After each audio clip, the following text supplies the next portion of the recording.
Hello, I'm Lise Colucci, one of the life coaches at Queen Being, and I'm here to offer you live video coaching as you discover, understand, and overcome narcissistic abuse and toxic relationships and move on towards evolving and thriving in your life. So, hello, everybody. Hello, Misty and Mo Cowboy and Fring Baby Ross, which he says hello. And so today we're going to talk a bit about loneliness and loneliness after abuse, loneliness in general, really, but loneliness after abuse can have a whole different, a lot of other issues that come up, which is the desire to then reach out and contact the narcissist, right? So in order to combat that, let's just talk about the loneliness part because we are what matters here, not the people who created this toxic damage in our lives. So hello to Malta and hello. Let's see. Misty we have a couple questions already starting with this. So hello, Emily. So anyway, I'm going to start with the loneliness that not everyone feels it. Misty talks about not feeling it. Hello, Deborah. Hello, Nettie. But I'm going to start here with when you are experiencing the feelings of loneliness.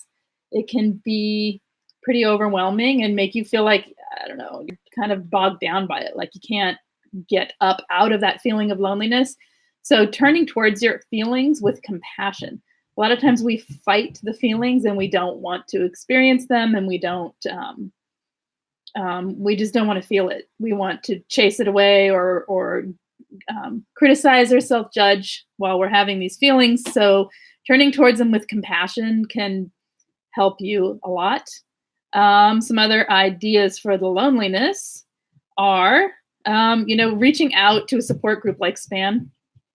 If it is from toxic abuse that you're feeling this loneliness, obviously can help you because then you have a community of people who are there to support you and are there to offer you a lot of validation. Reaching out to friends can be challenging at this time because a lot of them don't get it. Right? And then it can actually make you feel more lonely. So reaching out where the help is available for the situation that you're in. In other words, of course, reach out to your friends for the things those friends can offer you support with, right? But trying to force other people to understand what you went through in order to alleviate your loneliness may not work for you. So that's what we have SPAN for. It's what we have group coaching for as well. So things like that can help a ton. I'm going to go to you guys first, and then I'm going to keep going as time allows. So Misty says, since the topic is loneliness, I have yet to feel lonely at all for the 14 months he has been gone. Will this make me less likely to want to be in another relationship? I love this question. I don't know, Misty. What do you think? I love it because you're questioning yourself here and the situation. I don't know. I don't think so. I think it just means you're content being on your own. And that doesn't mean just because you're content being on your own in fact, that's a better place to seek relationship from than one of neediness or loneliness, right? Loneliness does not, this is the thing, is loneliness does not necessarily mean you need someone in your life. It oftentimes means you need to turn inward and have self-compassion and some other things in your life to balance your life out, right? So let's see. Mo Cowboy says, howdy, excellent topic. I was alone in the relationship, only its friends, right? Which covered for it, which lies and gaslighting, 2.5 years, no contact, survived the Hoovers, still not lonely. Good. Yes, it's a lot more lonely to be with a toxic person than it is to be alone, right? That's another point to remember. And when you feel the loneliness come on, that how much worse it was when you had someone right next to you that you felt completely alone with. It's a really good point. Although it almost took a year to block the flying monkeys and feel safe, there's still attempt. Oh yeah, that's a whole nother mess, right? Let's see here.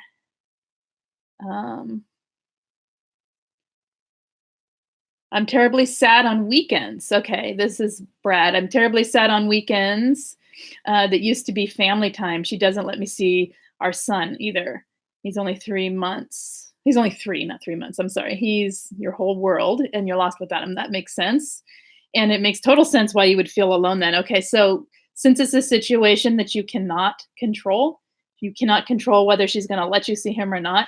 Sitting around and feeling lonely is making you miserable on your days off. Okay. So let's think about some things in this particular situation that might help you. Things like find a meetup or something that is in line with your passions. Okay. Like, what do you like? What do you enjoy doing? Find a meetup so you're not doing that thing alone, and go do it. Go use your time to better yourself and to better your life so that when you have your boy, it's not so horribly, it's not so horribly terrible for you in the in between time. It's just miserable to sit around and feel that way. And you're going to feel sad and miss him regardless. So adding in some things this is for baby Ross, to help you. It's actually for everybody. Things like, finding things you like to do. This is something you could do on the weekends. Go somewhere new that you've never been. Just like drive to another town and just look at it. Just walk through. It's a different kind of lonely. It can be an exciting, adventurous, or people watching, or, just looking for things. It can take you out of your internal space and put you into the external world, which is kind of interesting. So that can be kind of fun. I really have to write neater. Anyway, seeking interest. What are you interested in? That's a question. Okay, let's see. I'm going to move on here. Who is talking? I'm so glad we're talking about this. Man, the emptiness and the void can be awful, especially I lost many other people as a result of the discard. Well, ask some questions so that I can talk directly to you guys, because I could just ramble on what I have here, which I'd rather not do. I'd rather talk to you guys. Broken Wing Angel, hello. Joe, hello. Deborah Thurman, In a Strange Land. I think I missed the reference, but yes, a stranger in a strange land. Exactly. I get terribly, okay, I'm totally skipped around here. Focused self-care helps me. Exactly. That's a good point. Focused self-care. And what does that look like to you in particular? It can be anything from noticing what you do for yourself and adding some fun stuff in. It can be actually, pampering yourself. It can be all kinds of things. Let's see. Yeah, and you're fighting to see him.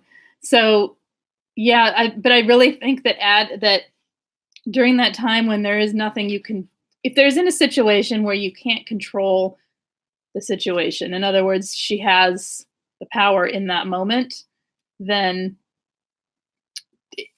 taking care of yourself. All of this is self-care. Finding things to take care of your own loneliness is self-care, right? So taking care of yourself means you will be more available and happier when you do get to see him. Does that make sense?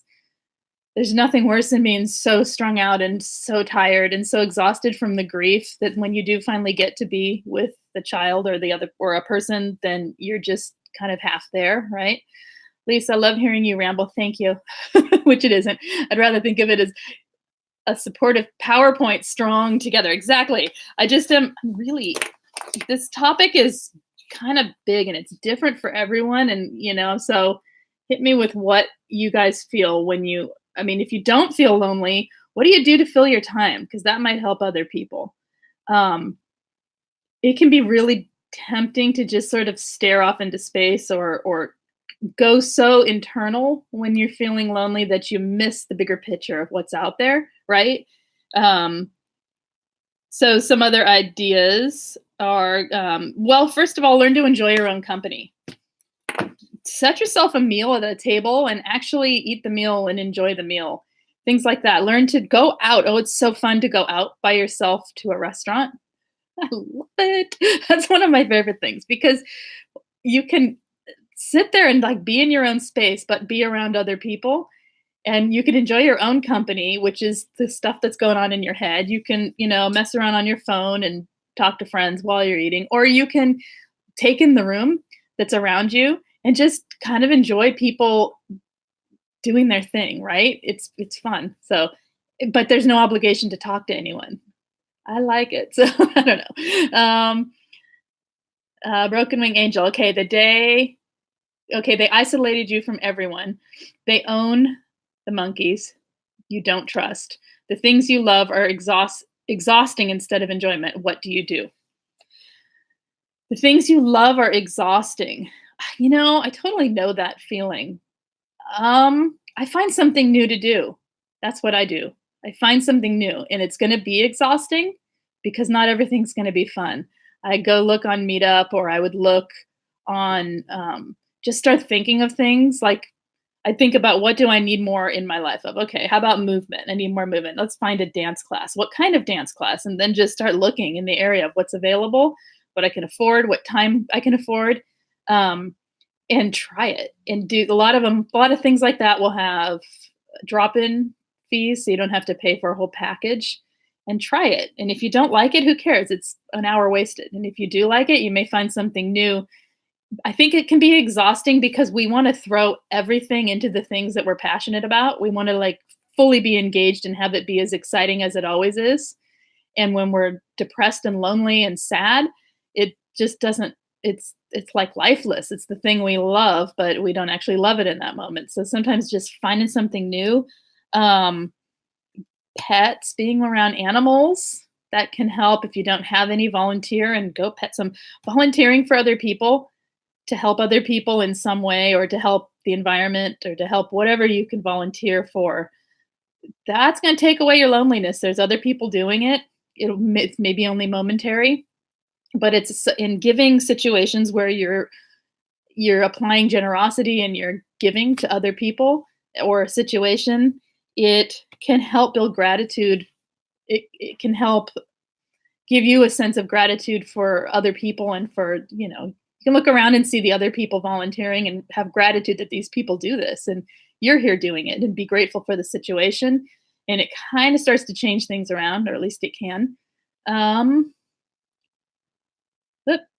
Deborah Thurman says, like you said, finding something that you are interested in, date yourself. Exactly. It's great. And actually get dressed. Don't just frumpy go out. Just get yourself dressed, get yourself up, take care of that person that you are, and go do something with yourself. Um, Brad said, let's see, this is Baby Ross. Lise, I just had a steak by myself at Chili's. Excellent. Was it delicious? It's fun. I don't know. I like it. I like doing that. Not all the time, but um, I have never been to a restaurant by myself. Oh, Misty, you're missing out. I have been a mom since 16 and rarely go out alone. Well, that explains why you don't feel lonely too, right? You're not alone, right? You're not physically and alone, right? So that explains part of it as well, which is great. And also, it's fun to go out by yourself, even just for half an hour. I don't know. I like it. But Mo Cowboy says, I work on me, having a love affair with me, learning about boundaries. The difference is healthy versus normal. And most of all, I am embracing my internal child. Reading, learning, living. That's excellent. You know what? We can look at that. I like that. The internal child, the eternal child, the inner child, whatever you want to, however you want to look at it, they know how to have fun, right? A child knows how to, they get bored and lonely too, but they know how to have fun. They know how to use imagination, and we know how to do it because that child is still in us. So seek that place for a little while, even if it's just in daydreaming, and find some things that sound interesting. The point is, we're taking the focus off first of all, like I said to begin with, you got to feel what you feel. If you feel lonely, you feel sad, just feel it for a while, but be compassionate. Don't be critical and judging of the fact that you're sad and lonely. Like, I'm sad and lonely, therefore, I'm just sad and lonely. It's okay. No, therefore I am anything. No, none of the criticisms and the judgments that come up. Just tell yourself, okay, that has to stop because that's not useful. It's okay. I just feel what I feel. But then, we got to get up and start moving forward, right? We have to, piece by piece, create a life for ourselves. That you don't want to sit there lonely forever unless you enjoy it. Then have at it. Well, let's see. I think, yeah, the point is seeing a bigger picture, and that when we get really focused on a problem like loneliness, It's a very close up, we don't see any of the space around. So it's like putting on a different lens and zooming out, whatever you want to look at it, and seeing a bigger picture for your life.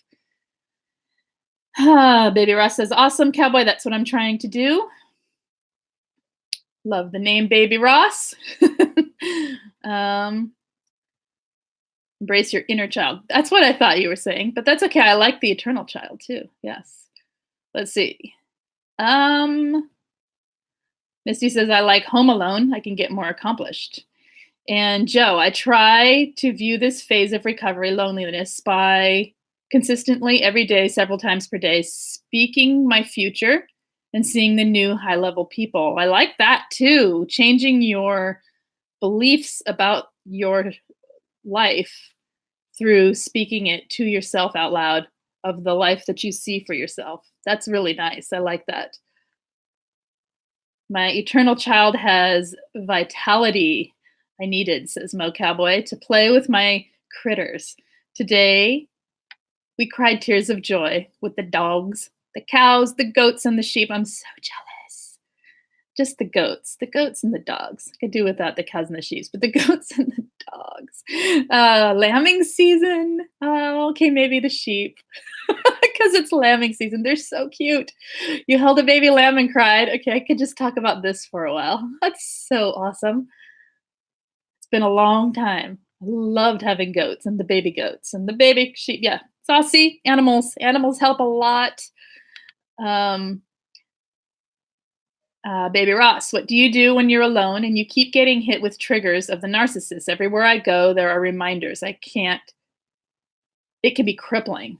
Well, we talked about triggers a couple weeks ago, but really, let's see. Self-care.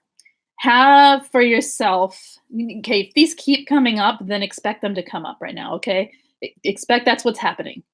So create for yourself some kind of self-care kit, some kind of ideas for what helps you.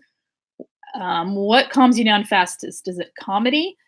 If it's comedy, find some comedy podcasts or something to listen to or watch videos, clips, find some people that you think are hilarious and cue them up so that at the ready you can just watch. And the thing is, we don't need to triggers.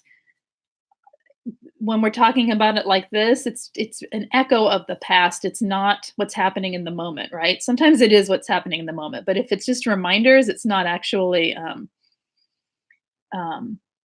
them in your face dealing with them. That happens too, I'm sure, because you are co-parenting. So if it's mostly the triggers you're talking about, and you're talking about things that it reminds you of things of the past, then find things to bring yourself back to the moment. Give yourself a second to acknowledge and, feel what you need to feel with the trigger, but then anything that you can do for self-care to bring yourself into the moment. Is that making sense?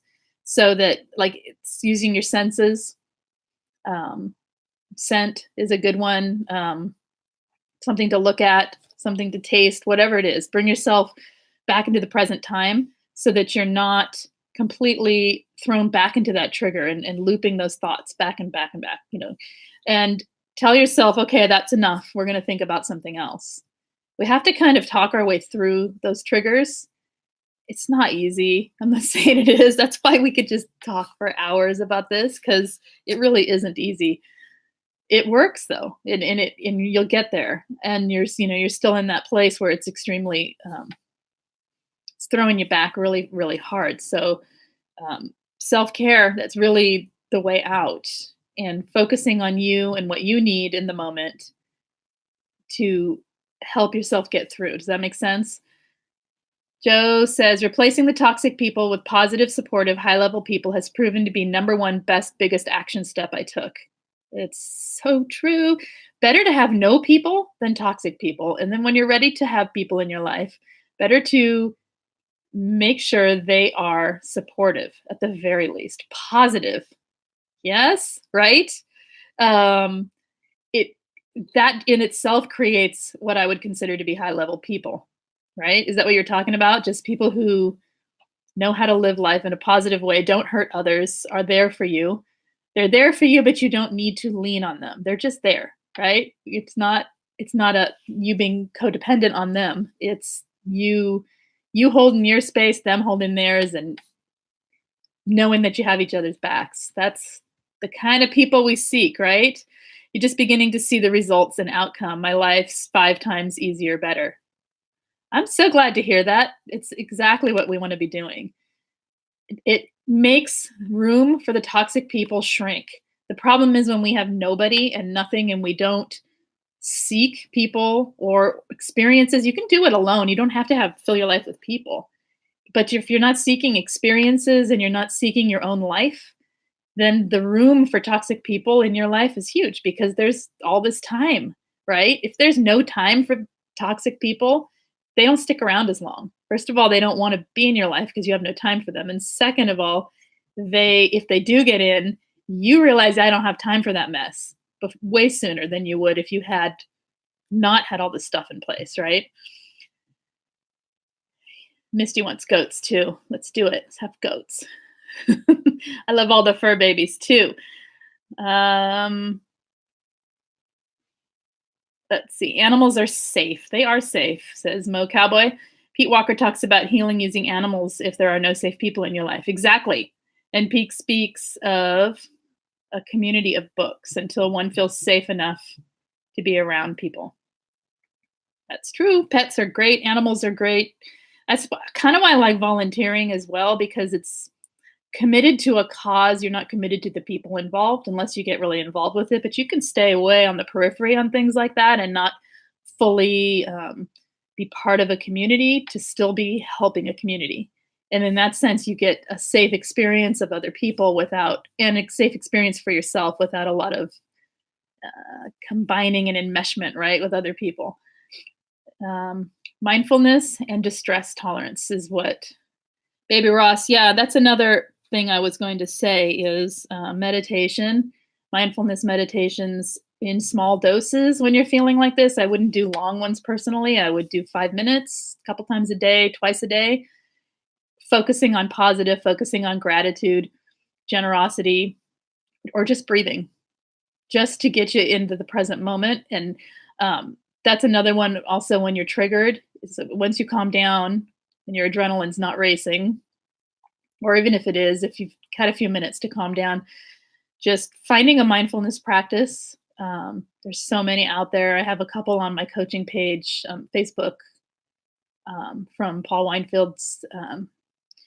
He has a couple on gratitude. I have 2 videos with him that also, they're short. They're like 5 minutes. So things like that to help you get back in the present moment. That's in it. Yeah. Okay. I feel safer with a tarantula or killer shark than my ex-wife. Yeah. Oh, it's okay that you're late, Steve. We're going to go for a little while here. We still have like, I don't know, half hour if all goes well.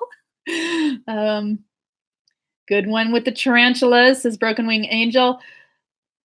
La, la, la. Let's see. You don't know what you would do without your dog, Frankendoll. I know, right? They're so good. They really do help. And also, okay, if you do have a dog, another way to combat loneliness is take a walk somewhere new with your dog. And take a walk somewhere where there's other people. Go to a dog park maybe and let the dog play, and you can have idle small talk with people at the dog park. Just getting around other humans and in safe ways. You don't have to be making deep friendships. Just getting out and being around people can help with loneliness. Another thing for loneliness, this is useful, is this is like a great one for new moms and stuff too. Going to the grocery store. Just make small talk. Just make small talk with the cashiers. They're always willing to make small talk, and they're pretty good at it usually. They do it all day long. And making small talk with the people that, connecting with people in short spurts doesn't even have to be small talk. It can actually be, how are you? And actually meaning it, and it can have more depth if you want it to. But knowing that it's going to be a short exchange and really like looking them in the eye, and if you can, or looking pleasantly at them, smile at them, whatever, it can help you a lot to not feel so alone in the world when you are feeling completely alone. So, um, Broken Wing Angel, Facebook, ouch. Is there a way to find the resources on Mighty Network? What did I say about Facebook? Oh, that I have yeah, I can figure out how to I can link the videos for sure because they're on YouTube. If they're on this channel, I have two on this channel. There, if you look back, they are mindfulness meditations. It'll be a picture of me and then a man next to me. He leads them. Um, and his name's Paul Weinfeld. I think he has his own channel too. But I can see if I can. Oh no, because he linked them through Facebook. So I can't do the other ones, but I can get you access to on Mighty Networks to the two that I have. I think they may even be on there, but I can link them again. Remind me if I don't, please, and then I will do it. Just tag me on there so I can remember because it goes from this to something else and then my brain forgets. So one thing to remember, okay, when we are feeling lonely, when we're feeling in distress from the loneliness, there's some things that might be helpful to remember. We all at some point in our life feel this. Okay. Everybody has, well, most people have the experience or know what it is to feel lonely. Okay. And oh good. Yes, please tag me. And we're actually all in this together. Every human has the experience that they're experiencing at any given moment, right? And we don't know how many people out there are feeling just as lonely for whatever their reasons are. And just that in itself shows you that you're not alone, even though it feels like being alone, right? And that it's okay to be where you are. If you're lonely and you're sad and you're, going through stuff and it makes you miss the narc, whatever it's doing. Hello, Jack Lemon. That's okay. We're still here for a while.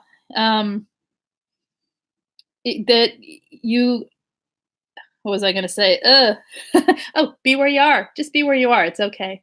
Like I said in the beginning, and I'll repeat it because this is important, turn towards your feelings with compassion. Be where you are, where you need to be. All of this stuff is not to escape loneliness. It's to find a way to move through the loneliness and to create a life for yourself. You still might feel it and it still might not feel so great, or it may completely distract you for a while. And then as soon as you're alone, you feel it come up again. So it's okay. You just be where you are. Remember that you're in the process of change. Okay. We've left toxic relationships, or some people are still in them and they're trying to leave and they're feeling lonely and distraught and alone. You're in the process of change, and change is totally uncomfortable. It's horrible for a lot of us. Some people like it, I guess, but most of us don't so much like change. Okay. So when you're in the process of change, it's, it completely changes it changes your world. Right. And remember that new beginnings, they feel like endings, or they can. Okay. So if you're creating a new beginning from having a discard or having left, it's going to feel like an ending. And that's a horrible feeling, but you have to remember it's a new beginning. So, I mean, it really is closing a door and opening a window. Okay. Just look at the beauty outside there. Don't look back at what's on the other side, because we don't want to go back there. Let's see. What am I missing here?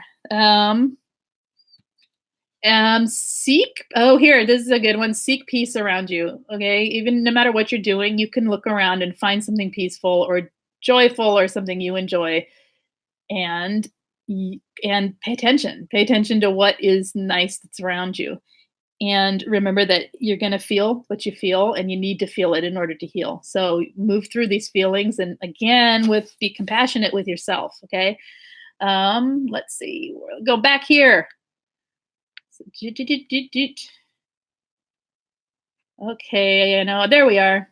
Jack Lemon came in. Hello. Let's jump. Although Julie is not a narc, I do feel lonely from time to time. I wanted to say that so people know it's possible to feel alone even when you're with people. It's totally, like I was saying, it's most going to this point that we're all in this together. Most people in this world have the experience of loneliness for whatever reason at some point in their life. And it could be that they could be in perfectly happy living situations, but in essence, we are encapsulated in a body, right? And we are alone, right? So it's okay. It's the feeling when the loneliness is taking you to wanting to contact a toxic person that's where it gets a little, for us at least, a slippery slope. The worst feeling, says Baby Ross, is being around people and still feeling alone, like only the narcissist can take away the pain. Okay, what you're talking about there is trauma bonding too. Even though they are so awful, you still want them. It's so sad. Okay, that's when we're trauma bonded to someone, it's looking toward the source of the pain to be the balm that soothes the pain is part of the trauma bond. So understand that it will not soothe the pain. We also, I don't know your history or your childhood or any of that stuff, but if we are accustomed to the adrenaline and whatnot from a toxic relationship, we tend to seek the adrenaline. There's a quote by Gabor Mate. Let me find it. If I can find it and talk at the same time, I'll be so thrilled. Here it is. I did it. Okay, I'll read this. This kind of goes with what you're talking about, Baby Ross, right there. For those habituated to high levels of internal stress since early childhood, I would go also, this I'm going to add in here, and I would say it's also after toxic relationships, especially longer ones. The absence of the stress creates unease, evoking boredom and a sense of meaninglessness. I would also add in loneliness. People may become addicted to their own stress hormones, adrenaline and cortisol. To such persons, stress feels desirable, while the absence of it feels like something to be avoided. And that's Gabor Mate. And totally paraphrased because I didn't read the whole thing. So, I mean, I read most of it, but skipped a little bit. Anyway, I love that quote, and it reminds us that we need to create some of these things for ourselves so that we're not falling back into doing exactly what you're saying here, which is looking toward the narcissist to take the pain away. That they're not gonna. It's only gonna make it worse, right?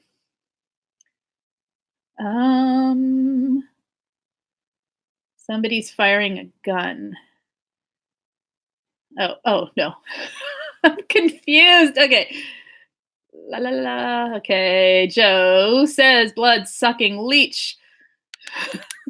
Tyrannosaurus Rex, weasel, starving barracuda. Is that what you said? Raging bull also come to mind. I distract myself. Oh, these are the animals that you would rather be around than a narcissist. I distract myself from some of the pain here and there. We deserve a little humor and fun. We do. We do need to distract as well, of course. I mean, distraction's fine. It's just living in distraction, not so good. But a little immature of me, I guess. But that's okay. You can be. Hey, like I said, bring out that inner child and let's play. Hi, James.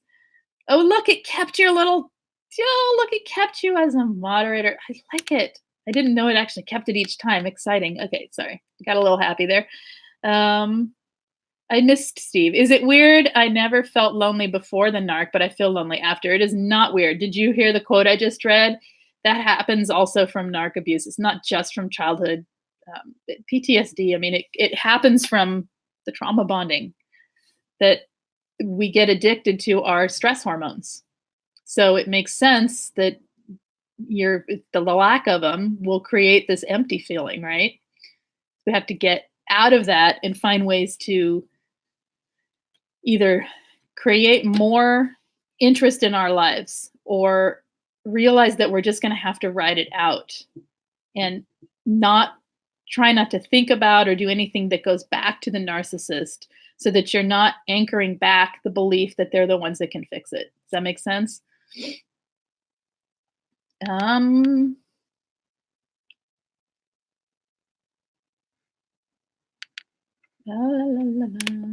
sorry, I'm ruining it. Okay, I think I was supposed to let you do that, James. I did it anyway. Misty's agreeing with you that she is the opposite. She was lonely before, but she's not agreeing with you. She is acknowledging. She is acknowledging you, Steve. I'm the opposite. I was lonely before, but haven't been lonely since. Makes sense. You've been through a lot. You got out fast and hard, Misty, and you've told your story, and it makes sense that you moved on. That's what you did, right? And you got your kids and you got out safely. So it makes sense that you wouldn't necessarily feel lonely. We don't have to feel lonely. Some people do, some people don't. Alicia, hello. I'm not lonely for the narc. I'm lonely for my friends and family. Right. The narc moved me across the country to further isolate me. I'm now too anxious and nervous to meet new people. Can you contact your family and friends that are back where you used to live? Sometimes that can help. And trying do you go out at all? Do you go to like to the store or to anywhere in your day? Like I said, with the small talk with people, that can help because it's not small talk, meaning, I mean, it can be as short as you want it to be. Just, hi, Julie, just tiny connections to people in the world that are benign, easy, simple, so that you have some experience in each day of connecting with others, um, without it being intense and anxiety provoking. I'm not sure where you're at with getting out. So,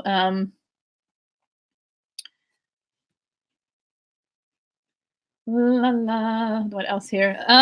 Okay, that is what I have for today on the loneliness. Anything else you guys want to add? Please do, or any other questions, topics, concerns, anything you want to talk about that we can keep moving forward with for this day. I've got about 10 more minutes, then I'm going to head out. Let's see. Jack Lumen says, good point. Yes, narcs often isolate us. My situation is a little different. Extended family I'd like to be in touch with. They aren't because they are wallowing in toxicity. Yeah. Emotionally safe people. You want to talk about emotionally safe people? Say more, James. Question or something, so I have something to frame it around. And I will talk about emotionally safe people. I have an idea what you're talking about, but my head's on loneliness now, so jog my memory. How to tell if they are or not. You learn to trust yourself, James. Hang on, let me see here. Funny enough, I work customer service retail, but that's kind of like a mask I wear. Okay, I do talk to people back home, but it seems to make me miss them more. All right. So are you finding an interest in your life maybe? Maybe it's not about people right now.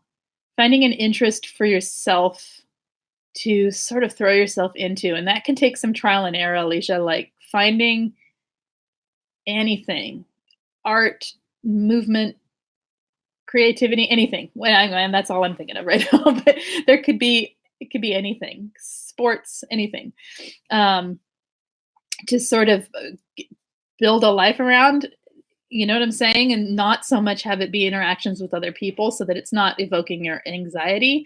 It's more piquing your interest. And it can take a while to find it, but that's okay. You've got time to do that.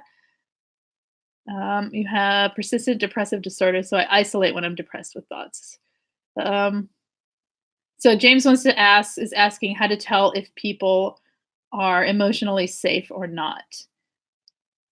Well, I suppose it would depend on the situation. If you mean like friends, just a person in general, I don't know who you're talking about. Finding your passions after abusive relationships, right? Trusting yourself to what am I trying to say? What you experience from someone else when someone is talking to you, James, and or you're around them.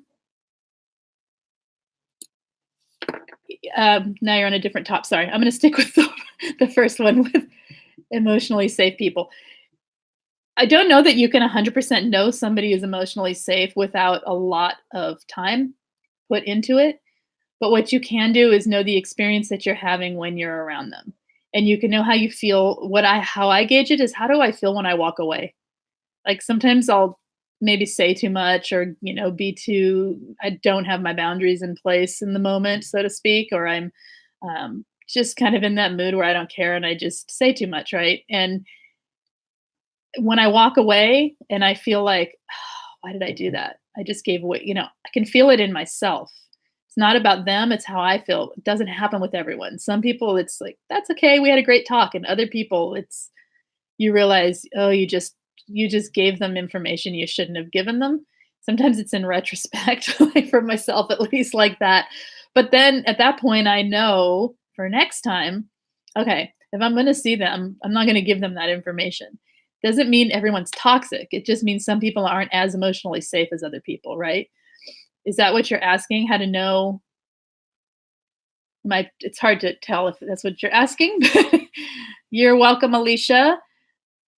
Misty says she moved back home around friends. See, that helps with the not feeling lonely too, Misty. Whoa, it just moved. Okay. Moved back home around friends you had before the narc, and you still haven't found more than a handful, mostly all at Walmart. It's like friend shopping place. Mo Cowboy, howdy, James. The book that helped me learn discernment of is what a safe person is was Harry Cloud's book, Safe People. Okay. I think you know what, James. Remind me, we should do a whole opening with that. We should just do that as a topic on Thursday. Emotionally safe people. Be interesting. And how and what does it bring up for you? Yeah, let's do that. There we go. Thursday's set. Unless there's something else that's like pressing and needs to be talked about right now.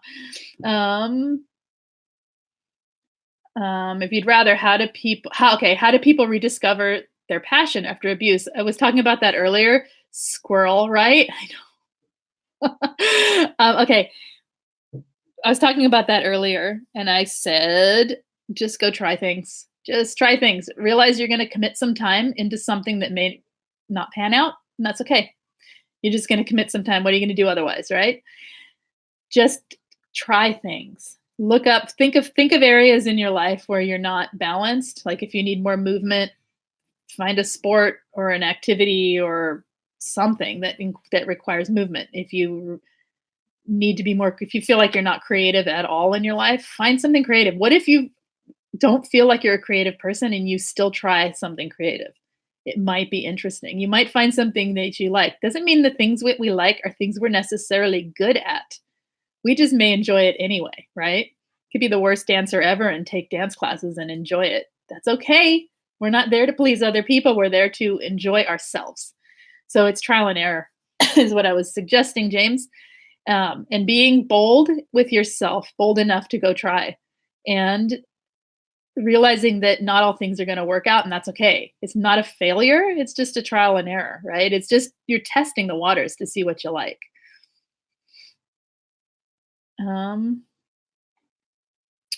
Your family insists I pay attention. Neither, let's see here. Mo Cowboy, I grew up in a toxic family, mommy narc, sibling narcs, old relationships with one narc after another. It felt like coming home. Yep. And I had to learn the difference between toxic and safe. Exactly. We have to learn that if you've had more than one narc in your life and you've had a series, it isn't because you see narcs everywhere. And it isn't because you attract them. It's because there is this feeling that Mo Cowboy stated it so well, it felt like coming home. That's normal. Okay. And so you have to create a new normal, and it's uncomfortable, and it's this unknown territory, and it is a place of discovery. And yeah, so I like it. I'm going to let's talk about that on Tuesday. Give it, because I think that deserves some time. It's a good topic. Let's see. Okay, I'm missing all kinds of things. Baby Ross, I've noticed I felt better when she hoovered. Now I feel re-traumatized that she's not hoovering, like rejected and lonely again. That's your trauma bond, my friend. That's what it is. That's what it feels like. Okay. So working on yourself, self-care, lots of it, whatever that means to you. If you can do the coaching groups, that you might enjoy that because there's a community of people kind of doing the same thing. Or if you're going to do it on your own, just lots of support for the self-care part. She will never be the source of healing. Okay. She's a narc. She's not, it's re-traumatizing every time you have contact. When we have to co-parent, there's always contact. So there's always that re-traumatization feeling. But not always. It's not there forever. It's during this phase, it can be difficult. It can be harder in some sense because they don't hoover, but they're there, right? So it's not rejection. It's the push-pull that they do. All a hoover is it's never a compliment. All it is them wanting supply. Okay. It's never about you. Neither is the discard. It's not about you. It's about their need to push and pull people into their life and away from their life. That's just all it is. So focusing on yourself and finding your own way through this for yourself and for your kiddo so that you can become a happy dad, right? Instead of a sad dad is what we want. We want you to be happy. So um, seeking support and um, day by day by day, keeping the self care going. And it can mean, like I said, it's different for different. I'm not talking about paint your toenails there, Brad. I'm talking about, paying attention to the care you give yourself in your everyday life. Things like I could go on about self care forever, but unless you're asking for help with that, I'm going to move along here. Is anyone having difficulty, Joe is asking, in terms of consistently living in forward thinking and find it hard to keep from ruminating in the past abuse? I'm 15 months into my, yes, that's a hard one. Of course, that's hard. Yes, yes, yes. I think that's super common, Joe. It's reframing your life to constantly be seeking, not constantly, but more forward thinking rather than looking back. And yes, it's very difficult. And it's hard to answer that really generally because it's a big question too. And honestly, that would be a great topic for next Tuesday. I'd like that a lot. Help me remember. James, can you write it down, please? I'm going to forget. But it's a great topic. That So yeah, Joe, can you let me think about that longer and get with you next Tuesday on that. I like it. I don't like that it's happening, but I like it as a topic. Yes, I think it deserves more than 2 minutes there. Broken wing angel. Okay, I live mask on, mask off, where no one can touch the inner me. When is it okay to reach through? It's up to you. I think that's one thing therapy or coaching is good for, because it gives you a person or a group or a person to be vulnerable with in a safe space so that you can have somebody that you are genuine with, right? And that you're able to be yourself and be not judged. Okay. So if that's something you can do in your life, that might help you. And then from there, you can learn to trust yourself, to set your boundaries, there's no reason to live with a mask on or off. Okay. We should be able to live authentically. Getting there is like, how do you get there? Right. That's the aim. That would be my aim anyway. I don't like to wear masks. We have to a little bit, right? We can't just if I was really being true to myself right now, I'd be laying in this chair kind of slumped because I'm pretty tired. But no, I'm sitting up trying to do this. So yes, there's a bit of a mask, but it's nothing that is wearing and draining and creating a false, trying to be genuine here, right? At the same time. So I think that is something to work on yourself, not on finding other people who are safe. Does that make sense? Because it's a good question. Maybe answer some more if you have more to that, and I will keep talking. Let's see. Okay. Now I'm quiet. My ex-narc isolated me from my friends, and I'm loving meeting them again. Isn't that see? And also, okay, what you said there, Steve's important, because it's not just our friends they isolate us from, it's our activities, our passions, our joys. And finding your joy again is like meeting an old friend. So that's what I'm talking about. Seek that. Okay. Am I missing a question here? I'm trying to skim through you guys talking back and forth, which is awesome, but I'm trying to skim through here to find any questions.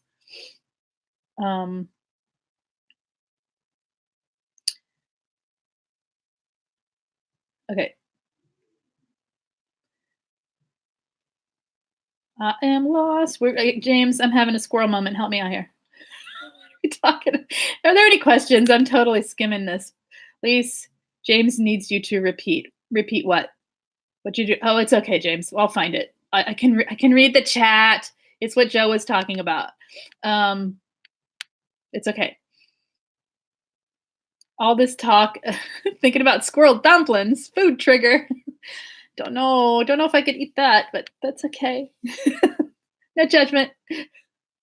All right, you guys. Oh, it's getting late. Anything else before? If I missed a question, I totally skim this and I'm just staring instead of talking. I need to be talking. I'm hitting the wall, guys. It's that time. Anything else? Lise, you asked James to write something down. That's okay. I can find it, Jack Lemon, or we can find it together. Both of us are like squirrel. Are like the squirrel. No, both of us are the dog, and the squirrel just ran by. It's okay. I'll find it. It was a comment Joe made, and that I think would be a great topic. You see, it's already because I've talked about 5 other things, and now we're talking about food. All right. Anything else, you guys, that you want to talk about today, or you want me to talk about today for the next minute here? You're welcome. I hope that helped you some, and I hope that the loneliness subsides because you're not alone, guys. We have each other, right? And some of this we do have to do alone. So honor that and be compassionate to yourself. That's important. Okay, good night, Broken Wing Angel. Let's see you. You guys, I'll be back Thursday, same time, 4:30 Pacific, 6:30 Central.